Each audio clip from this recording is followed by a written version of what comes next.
नमस्कार दोस्तों, आज हम भारतीय दंड संहिता की धारा 498 जो कि पति और पति के नातेदार द्वारा विवाहित महिला के साथ क्रूरता से संबंधित है उसके बारे में डिस्कस करेंगे। इस धारा में आगे बढ़ने से पहले ये जान लेते हैं कि दोस्तों 1980 के आसपास, 1980 से पहले भी और उस दशक में, 80 के दशक में महिलाओं पे बहुत ज़्यादा क्रूरता हो रही थी। जो रियल में देखा जाए तो महिलाओं के घर के अंदर जो भी विवाहित महिला थी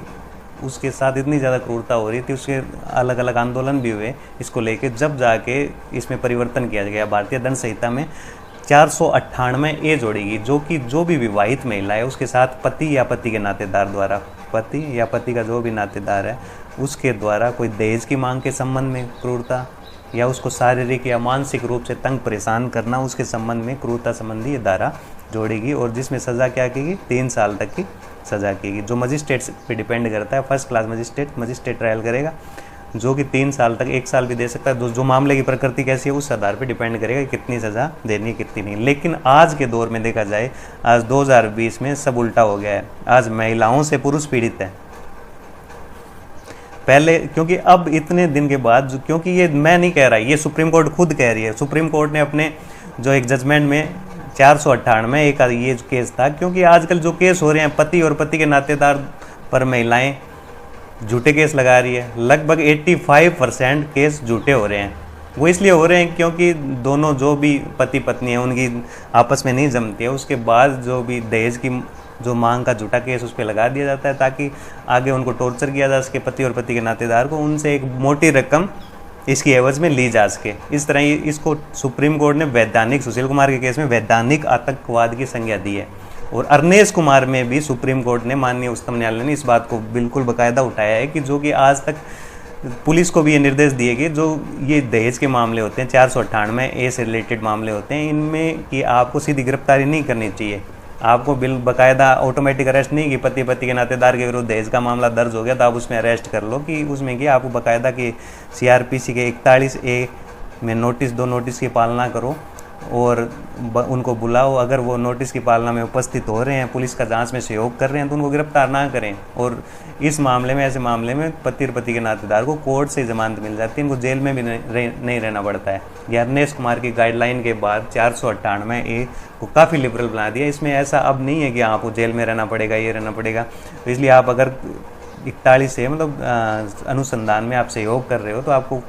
पहली बात तो थाने में आपको बुलाएंगे, थाने के अंदर आप अगर सहयोग कर रहे हो तो आपको कोर्ट में जिस दिन चालान पेश होगा, चालान पेश के साथ कोर्ट से हाथों हाथ जमानत मिल जाएगी। अगर आप पहले जमानत लेना चाहते हो तो आप अग्रिम जमानत में भी जा सकते हो। तो अग्रिम जमानत 438 CRPC के तहत जा सकते हो तो आपको अग्रिम जमानत भी मिल जाएगी। इसमें अरनेश कुमार के केस में, अरनेश कुमार भी दहेज का केस हुआ था, इसके खिलाफ इसकी पत्नी ने किया तो अरनेश कुमार को नीचे की कोर्ट से अग्रिम जमानत नहीं मिली थी तो वो सुप्रीम कोर्ट चला गया था।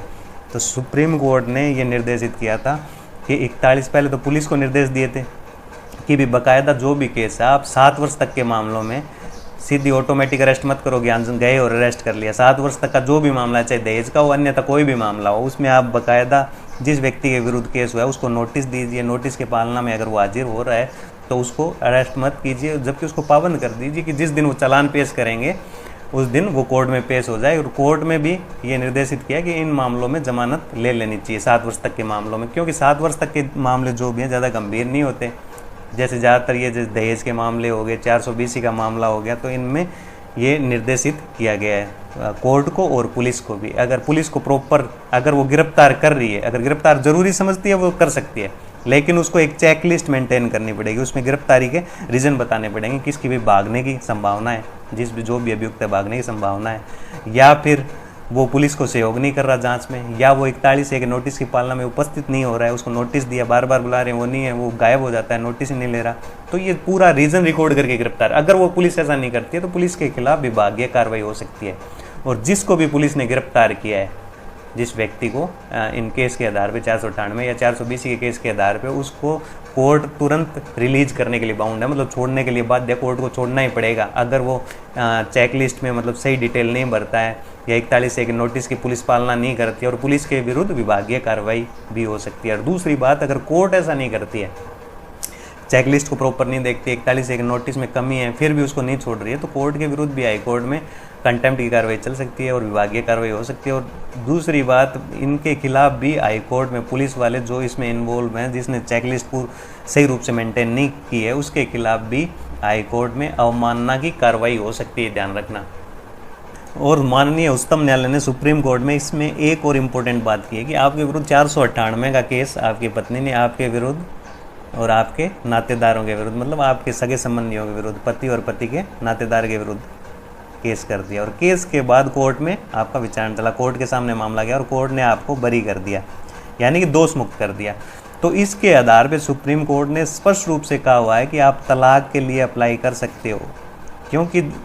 जो केस आपके विरुद्ध हुआ है, आपके माता पिता के विरुद्ध हुआ है, उससे ये पीड़ित हुए, शारीरिक रूप से मानसिक रूप से परेशानियों का सामना, कोर्ट के सामने तारीखें भुगतनी पड़ी है, आना जाना पड़ा है, शारीरिक मानसिक ख्याति संबंधी आपको नुकसान हुआ है और उसमें पैसा भी खर्च हुआ है। तो आपका जो देखा जाए तो पूर्ण रूप से जितना भी नुकसान हुआ उसके आधार पे ये सब क्रूरता में आएगा, क्रूरता की श्रेणी में, क्योंकि एक तरह से शारीरिक मानसिक क्रूरता हुई आपके साथ, क्योंकि आपका सब सही चल रहा तो आपके विरुद्ध ये झूठा केस किया गया जिससे आप बरी हो गए, यानी कि आपने कोर्ट ने आपको दोष मुक्त कर दिया। तो आप तलाक के लिए संबंधित जो भी सेशन कोर्ट है या जिला न्यायालय है, जिला न्यायालय सेशन नहीं बोलेंगे, जिला न्यायालय के समक्ष अर्जी दे सकते हो, या आपके एरिया में फैमिली कोर्ट है तो फैमिली कोर्ट के समक्ष क्रूरता के आधार पर तलाक की अर्जी दे सकते हो और आपको इस बरी, जो आप इसमें बरी हुए, दोष मुक्त हुए हैं, ये आप उठा सकते हो कि मैं इस मुकदमे में बरी हो गया तो हमें तंग परेशान शारीरिक मानसिक रूप से क्रूरता हुई है, आपको फैमिली कोर्ट या जिला न्यायालय तलाक ग्रांट कर देगा यथासंभव आप पूर्ण रूप से उसको साबित कर देते हो। तो ये ध्यान रखने की बात है। और 498 का केस, एक इसमें और भ्रांति है दोस्तों, कुछ का कहना है कि ये 7 साल के भीतर हो सकता है 498 के, तो ऐसा कुछ नहीं है, ये 7 साल के भीतर नहीं, कभी भी लाइफ टाइम में पति या पति के नातेदार के विरुद्ध पत्नी कर सकती है, लाइफ टाइम में कभी भी कर सकती है। 7 वर्ष में तो वो मामला होता है जो कि 304B का, जिसमें कि विवाह के 7 वर्ष के भीतर पत्नी की डेथ हो जाती है, जो कि सारे किसी चोट से या संदेहजनक परिस्थिति में डेथ हो जाती है, उसके बाद पति और पति के नातेदार के विरुद्ध ये सेक्शन लगता है 304B। ये धारा 7 वर्ष के अंदर ही हो सकती है। अगर 7 वर्ष के बाद कोई पत्नी की संदेहजनक परिस्थिति में डेथ हो जाती है तो 302 का मामला बनेगा, ना कि 304B लगेगी। तो 7 वर्ष का 304B है। 498 में कहते ये नहीं सोचना है कि 7 वर्ष के लिए बनी हुई, कहीं नहीं लिखा हुआ, कहीं प्रोविजन ऐसा नहीं है कि 7 वर्ष के लगेगी। ये कभी भी 40 वर्ष के, शादी के 40 वर्ष के बाद भी लग सकती है। अगर पत्नी वास्तव में पीड़ित है, उसके साथ वास्तव में क्रूरता हो रही है, तो वो बाकायदा या तो थाने में FIR दर्ज करा सकती है या कोर्ट में कंप्लेंट भी दे सकती है, यानी कि परिवार के माध्यम से भी ये दर्ज करवा सकती है। तो ये ध्यान रखना इंपॉर्टेंट है। तो आज के लिए इतना ही। अगर आपको वीडियो पसंद आया ज़्यादा लाइक शेयर सब्सक्राइब करें और बेल आइकन जरूर क्लिक कर लें, जिससे कि इस तरह वीडियो का आपका नोटिफिकेशन टाइम टू टाइम मिल जाए। Thank you for watching.